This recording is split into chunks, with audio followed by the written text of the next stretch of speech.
네, 아침에 오느라고 정말 고생 많았습니다. 많이 피곤하죠? 네, 시험 기간이기도 하고, 또, 겨울에 날씨가 추워지면 일어나는 게 더 힘든 것 같아요. 그렇죠? 네, 그럼에도 불구하고 오늘 예배 나오신 우리 중등부 학생들을 축복합니다. 다시 한번 우리 옆에 선생님, 또 친구랑 함께 인사합시다. 사랑하고 축복합니다. 다시 한번 해보세요. 다시 사랑하고 축복합니다. 네, 아멘. 자, 저번 주에 사마리아 여인을 만난 예수님 첫 번째 이야기를 했어요. 그렇죠? 예수님께서 그 여인에게 뭐라고 말씀하셨어요? 내 물을 마시는 자는 어때요? 다시는 목마르지 아니할 것이다. 아멘. 근데 그 사마리아 여인뿐만 아니라 유대인들에게 또 여기 모인 친구들에게 동일하게 하신 말씀이에요. 아멘. 네, 다른 물을 찾아서 떠나가지 말고 어때요? 예수님께서 주신 물을 마시라. 그 물이 무엇입니까? 바로 생명, 영생이에요. 영생. 그러니까 영생한다는 건 어떤 의미겠죠? 하나님과 인간의 관계가 깨끗이 회복됐다는 거예요. 할렐루야. 그때 우리 가운데 영생이 이루어지는 거예요. 그래서 이 친구들 이 말씀 기억하시고 오늘 두 번째 시간 함께 나누도록 하겠습니다. 넘겨주세요. 네. 이제 이렇게 얘기하니까 그 사마리아 여인이 예수님께 갑자기 이렇게 얘기해요. 먼저 이렇게 얘기하고, 보니까 정말 당신은 참 선지자입니다. 그런데 제가 질문이 하나 있어요. 우리 조상들은 대대로 밑에 유다라는 나라와, 그러니까 북이스라엘과 남유다로 나눠져요. 그렇죠? 남유다에는 2지파가 있었고 북이스라엘은 10지파가 있었어요. 그렇죠? 이들이 갈라지고 나서 계속 싸우는 문제가 있었어. 뭐였냐면, 넘겨주실래요? 네. 그러니까 사마리아를 수도로 삼고 있는 북이스라엘 사람들은 어디서 예배해야 된다고 했어요? 한번 좀 읽어보세요. 그리심산. 지금 여자가 뜨고 있는 우물이 어떤 우물이라고 했어요? 이스라엘의 옛날 이름 뭐예요? 야곱 말해버렸네. 예, 야곱의 우물 건너편에 보면, 멀리 보면 거기에 그리심산이 있었어요. 그 산. 근데 이 산이 어디에 등장하냐면 우리 친구들이 돌아가서 신명기 11장 한번 봐보세요. 거기에서 모세가 이스라엘 백성들에게 하나님의 율법을 선포하고 축복을 선포할 그런 산이 바로 그리심산이에요. 그리고 사마리아 사람들이 보는 성경이 있어. 똑같이 모세 오경인데 자기들은 앞에다가 이걸 붙였어. 사마리아 오경이라고. 창세기, 출애굽기, 레위기 5권의 책. 그 책에 보면 하나님이 약속의 땅 가나안으로 인도하면 너희가 예배하는 초소를 어디에 세우라 그랬을까요? 그리심산에 세우라. 그래서 북이스라엘 사람들은 뭐라고 주장했던 거예요? 예배의 장소가 어디에 된다? 그리심산이어야 된다. 근데 반대로 남유다 사람들은 다윗을 통해서 준비되어지고 성전을 세운 사람이 누구예요? 왕이. 성전을 세운 왕이 누구예요? 모릅니까? 이건 기초 중에 기초인데 다윗의 아들이 누구예요? 그쵸? 솔로몬이 세운 성전이에요. 솔로몬 성전이에요. 그쵸? 솔로몬에 의해서 어때요? 예루살렘의 성전이 세워져요. 그 뒤로 남유다 사람은 뭐라고 주장할까요? 우리의 예배는 어디서 드려야 된다? 예루살렘에서 드려야 된다. 그러니까 이 여인이 참 선지자이신 예수님께 질문한 거예요. 우리가 어디서 예배해야 되죠? 당신은 참 선지자이니까 좀 저에게 답 좀 해주세요. 그러니까 하신 말씀이 오늘 본문의 말씀이에요. 넘겨주세요. 뒤에 할게요. 오늘 넘겨주세요. 넘겨주세요. 자, 이게 이제 현대인의 성경 한 번에 풀어져 있는 건데 같이 한번 읽어볼게요. 앞에 다 보고. 자, 시작. 예수께서 여자에게 말씀하셨다. 여자여, 내 말을 믿어라. 여기도 아니고, 여기가 어디예요? 발음이 어려운 그리심산. 그렇죠? 여기도 아니고 예루살렘도 아닌 곳에서 아버지께 예배 드릴 때가 온다. 예배는 어디서 드리느냐가 중요한 게 아니라 어떻게 드리느냐가 중요하다. 너희 사마리아 사람들은 하나님을 잘 알지 못하고 맹목적으로 예배드리지만, 맹목적이 뭐예요? 예? 실제로는 진짜 목적이 뭔지도 몰라요. 그렇죠? 그냥 아무것도 알지 못한 채 그래야 되니까 막 하는 거예요. 아무 생각도 없이. 맹목적으로 예배 드리지만 우리부터 시작. 우리 유대 사람들은 하나님을 알고 예배를 드린다. 이는 구원이 유대 사람들에게서 오기 때문이다. 하나님은 영이시다. 크게 그러니 우리는 반드시 영과 진리로 예배를 드려야 한다. 아버지께서 이러한 예배를 우리에게 원하신다. 아멘. 이렇게 예수님께서 말씀하세요. 이게 무슨 이야기일까요? 너희가 지금 예배 드리는 장소 가지고 계속 싸우고 있는데 앞으로 중요하지 않을 때가 와. 누가 왔을 때? 네? 예수님이 왔을 때. 근데 이 여인이 그걸 알았을까요? 몰랐을까요? 알았어요. 이 25절, 24절 이하에 예수님이 이렇게 얘기해요. 오, 선지자 당신의 말씀이 맞습니다. 메시아가 이 땅에 오시면 우리에게 그걸 다 가르쳐 줄 겁니다. 누구 앞에 두고 얘기한 거예요? 메시아로 이 땅에 오신 예수님이 앞에 서 있는데 사마리아 여인이 이렇게 얘기하는 거예요. 오, 메시아가 오면 우리에게 다 가르쳐 줄 거예요. 예수님이 무슨 생각이 있을까요? 나중에 이렇게 얘기해. 넘겨주세요. 내가 그다. 할렐루야. 할렐루야. 네. 근데 사마리아 여인이 그 메시아를 기다리고 있었어요. 근데 정작 예수님 알아봤습니까? 못 알아봤습니까? 못 알아봤어요. 예수님께서 이렇게 말씀하신 거죠. 내가 그야. 다시 앞으로 그 원 많은 거 넘겨주세요. 넘겨주세요. 네. 네.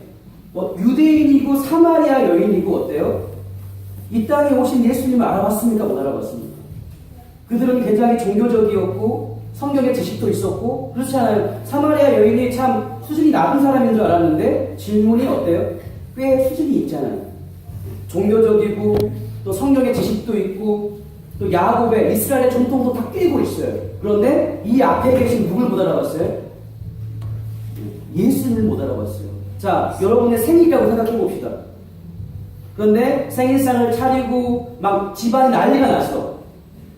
그런데 정작 우리 친구들은 오지 않아도 생일 축하 파티도 하고 막 맛있게 먹고 정작 너희는 네 방에 있는데 혜원이라고 해볼까? 혜원아 생일 축하하면서 서로 해올 리가 없는데 막 그런 상황이 어때요? 생일이? 기분이 어떨 것 같아요? 생일의 주인공이 정작 축하받지 못하는 사람. 병문안에 갔는데 병문안 눕혀놓고 자기들끼리 엄청 막 재밌게 얘기해. 치킨 씻어먹고 눕혀놓고 어때요? 장남이라서 아무것도 못 먹어. 근데 막 치킨 시키고 떡볶이 시키고 어떨 것 같아요? 병문안에 갔는데 병문안을 안 하고 자기들끼리 놀고 있는 사람. 결혼식에 갔어요. 네, 축가를 하게 됐어요. 그러면 누구를 위해 축가를 해야 됩니까? 그렇죠. 그런데 막 감정이 입돼가지고 막 울고 막 축가 부르는 사람이 너무 막 슬프다고 그러면 어떻게 됩니까? 신랑 신부가 주인공이어야 되잖아요. 축가 부르는 사람이 주인공이 되면 그 결혼식은 엉망이 되는 거예요. 마찬가지로 사마리아 여인 앞에 유대인 앞에 누가 왔어요? 메시아이신 예수님이 왔어요. 그런데 알아보지 못했단 말이에요. 앞에 봤던 요한복음 1장, 2장, 3장 무슨 이야기예요? 다 알아보지 못했다는 거예요. 제사장들, 종교 지도자들, 그렇죠? 아무도 알아보지 못했어요. 근데 사마리아 여인도 알아보지 못했어요. 그런데 예수님이 내가 그다 말씀하시니까 양동이 다 버려두고 성읍으로 들어가서 사람들을 데리고 옵니다. 그때 비로소 예수님이 메시아임을 이 사마리아 성읍 가운데 전해지게 된 거예요. 그러면 넘겨주세요. 네. 예수님이 오시면 아까 그 여인이 뭐라고 고백했습니까? 그 메시아가 오시면 이 모든 것을 다 가르쳐 줄 거예요. 우리가 영과 진리로 예배할 수 있게 해주실 것입니다. 이렇게 얘기하거든요. 그러면 영과 진리로 예배하는 것은 무슨 뜻일까? 넘겨주세요. 넘겨주세요. 자, 그 앞에 말씀 있는 쪽으로 주세요. 보면은 하나님은 영이세요. 그러니까 하나님이 영이라는 얘기는 어떠한 얘기일까? 어떤 얘기? 인간과 사람이 다르다는 거예요? 똑같다는 거예요? 현재 다르다는 거죠. 그렇죠? 하나님은 영적인 존재시고 인간은 우리의 죄로 말미암아 그러니까 죄로 말미암아 하나님의 영이 어떻게 됐어요? 이 안에 있습니까? 없습니까? 없어요. 그러니까 우리 존재 자체는 영적인 존재가 될 수가 없어요. 우리 존재 자체는. 그렇죠? 근데 이 안에 하나님의 영이 있을 때 우리가 어떻게 되는 겁니까? 영적인 존재가 되는 거예요. 근데 아담과 하와로 말미암아서 이 안에 하나님의 영이 계세요, 안 계세요? 계시지 않는 거예요. 그러면 죄를 회개하기 이전에 인간은 예배할 수 있습니까? 없습니까? 자기는 예배한다고 예배하지만 실제로는 그 예배는 예배가 아닌 거예요. 그래서 여기에서 영은 뭐예요? 하나님의 영이에요. 그냥 하나님이라고 해도 됩니다. 하나님의 영, 하나님. 이 안에 없는 거예요. 그렇죠? 그리고 진리는 뭘까요? 진리? 예수님이 이렇게 얘기하셨죠. 내가 곧 길이요 진리요 생명이니 나를 만미암지 않고는 아버지께로 올 자가 없느니라. 그렇죠? 그때 그 요한복음 1장 하면서 예수님은 뭐라고 그랬죠? 보이는 하나님의 뭐라고 그랬어요? 보이는 하나님의 말씀이에요. 말씀. 우리가 예수님을 볼 때 자 어떠한 글을 쓰는 이유가 뭘까요? 책을 쓰거나 아니면 어떤 에세이를 쓰는 이유가 뭐예요? 자기의 생각을 밝히고, 그렇죠? 자기의 주장을 하기 위해서 책을 쓰기도 하고, 자기의 경험과 자기를 알리기 위해서 글을 쓰잖아요, 그렇죠? 예. 그 글을 볼 때 누굴 알게 됩니까? 그 저자를 알게 되고, 알지 못했던 내용을 알게 돼요. 그러니까 하나님을 알리는 것을 뭐라고 하냐면 계시라고 해요, 계시. 펼쳐서 보이신다. 그런데 성경, 이 성경도 계시가 되고, 자연도 계시가 돼요. 근데 예수님도 계신데, 예수님을 볼 때 분명하게 누굴 보게 된다? 하나님을 보게 된다. 그래서 실제로 예수님은 보이는 하나님의 말씀이세요. 말씀. 할렐루야.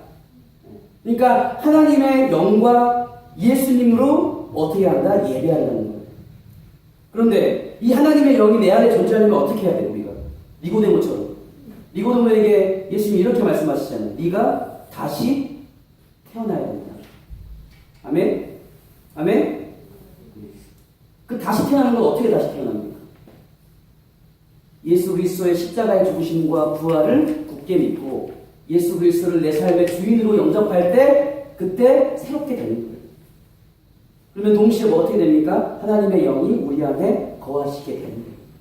그래서 영과 진리로 예배한다는 것은 이거예요. 예수님의 이름으로 새롭게 된 사람이 예수님의 이름으로 예배한다. 할렐루야. 그러니까 우리가 누구만 바라봐야 된다는 거예요? 예수님만 바라봐야 된다. 그러면 우리가 이제 어떻게 해야 됩니까? 어떻게 이러한 사람이 될 수 있죠? 전사님도 고민을 많이 했어요. 전사님 설교 이렇게 했잖아요. 여러분이 믿는다고 믿어지는 게 아닙니다. 선물로 받는 거예요. 여러분 노력한다고 이 선물 받을 수 있는 거 아닙니다. 그랬죠? 그럼 어떻게 해야 될까요? 전사님도 나의 신앙생활 한번 해봤어요.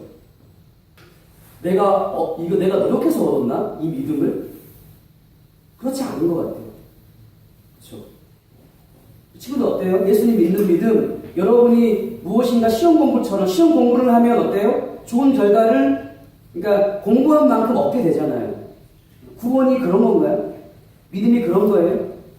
그렇지 않은 것 같아요. 그럼 우리 예배를 왜 나와야 되고, 성경을 왜 읽어야 되고, 기도는 왜 해야 됩니까? 그렇게 한다고 얻을 수 있는 게 아닌데. 예배에 나가고 기도하고 말씀을 읽을 때 어때요? 선물을 받을 준비가 되는 거예요. 할렐루야. 실제로 그 선물을 우리가 받을 수는 없어요. 노력해서. 하지만 우리는 항상 그 자리에 나와야 된다는 거예요. 그러면 어때요? 우리가 알지 못하는 사이에 이 믿음이 선물로 주어지는 거예요. 할렐루야. 그래서 이 선물을 받은 그 경험은 보통 어때요? 강력한 경험으로 남거든요. 내가 이때부터 예수님 믿었어. 내가 이때부터 예수님 제대로 믿은 것 같아. 그때는 언제예요?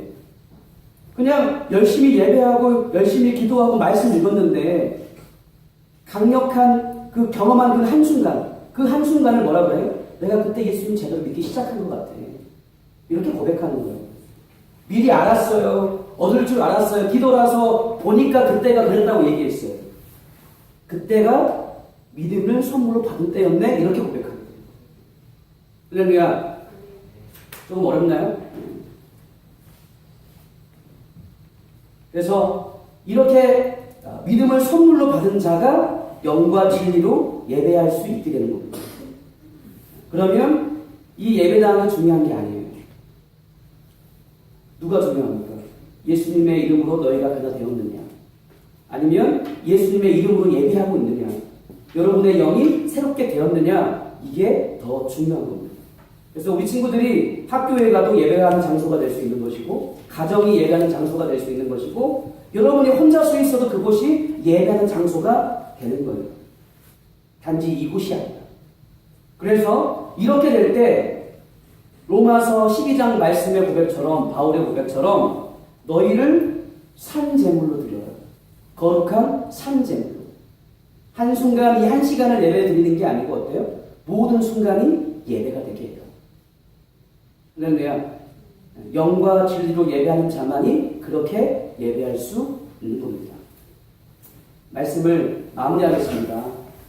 우리 친구들 세 부류로 나눌 수 있을 것 같아요. 첫 번째는 예수님 믿는 믿음이 확신이 있는 사람. 그렇죠? 어느 정도 확신이 있는 사람. 두 번째는 타의에서 오는 사람. 뭐 선생님이 오라고 해가지고, 친구들 때문에, 부모님 때문에, 그리고 이 사람은 이런 생각 때 좀 한번 믿어볼까? 이런 사람. 또 한 부류. 또 한 부류는 아무 생각도 없이 오는 친구들. 그냥 앉았다가 가는 친구들. 그런데 이 세 부류 모두에게 공통되게 적용돼야 되는 말씀이 있어요. 어때요? 영과 진리로 예배해야 돼요. 할렐루야. 예수님 믿는 확신이 있다고 해서 영과 진리로 예배하는 것은 아니에요. 아직 믿음의 확신이 없다고 해서 예배할 수 없는 것은 아닙니다. 부지런히 이 자리에 나올 때, 하나님 앞에 나올 때 그 세월에 상관없이 하나님께서 믿음을 선물로 주시는 것이다. 그래서 이제 2018년도 이제 한 달밖에 안 남았잖아요. 한번 자기의 믿음을 돌아봤으면 좋겠어요. 저기 뒤에 있는 친구들도 한번 돌아봤으면 좋겠어요. 자신이 믿음이 좋다고 믿는다고 생각한 친구들도 한번 돌아봐 보세요. 의심하라는 얘기가 아니에요.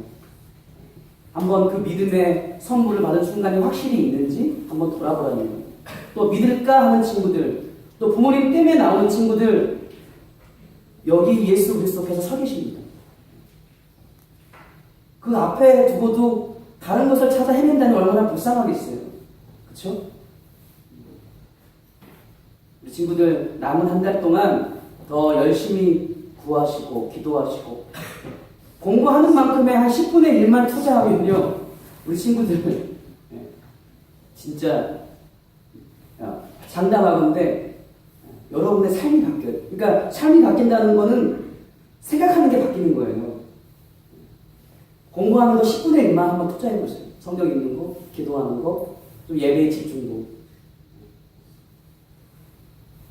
우리 친구들 여기에서 예배 1시간 드리는데 1초만 집중 안 하면 바로 죽는다고 생각하면 어떻게 될 거예요? 1초만 딴 생각하면 바로 죽는다. 그러면 어떻게 될 것 같아요? 그냥 몸부림칠 것 같지 않아요? 그렇지 않아요? 예배는 그렇게 생명인 거예요. 누구든지 좀 그렇게 예배했으면 좋겠습니다. 아멘. 다음 주부터 기대할게요. 할렐루야. 네, 조사님 말씀 마쳤고요. 참 우리 친구들 앉아 있는 거 보면 제인처럼 앉아 있어. 좀 어깨 좀 펴보세요. 자, 밑에 좀 보지 말고.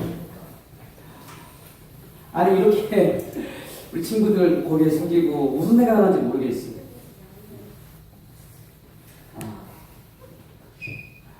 이제 전사님 2년 됐잖아요. 2년. 뭐 회원 3학년 현아나 형 같은 친구들은, 회원이 같은 친구들은 총 3년 동안 있었고 2학년은 2년 정도, 1학년 친구들은 1년 봤는데 궁금해요. 우리 친구들한테 어떻게 1년 동안 보냈고 이 안에 예수 그리스도가 있는지 궁금합니다. 그런데 이건 누가 판단해주지 않아요. 전사 선생님들이 제 믿음 괜찮아, 이 친구들도 하나님 보시지 않을 수도 있어요. 한번 자신이 한번 돌아봐 보세요. 이 안에 예수님이 있는지. 그 자에게만 뭐가 있어요? 생명이 있고요. 영과 진리로 예배할 수 있는 것입니다. 우리 시간 함께 기도하기 원합니다. 우리 마지막 곡 좀 반주해 주시면 함께 기도할 텐데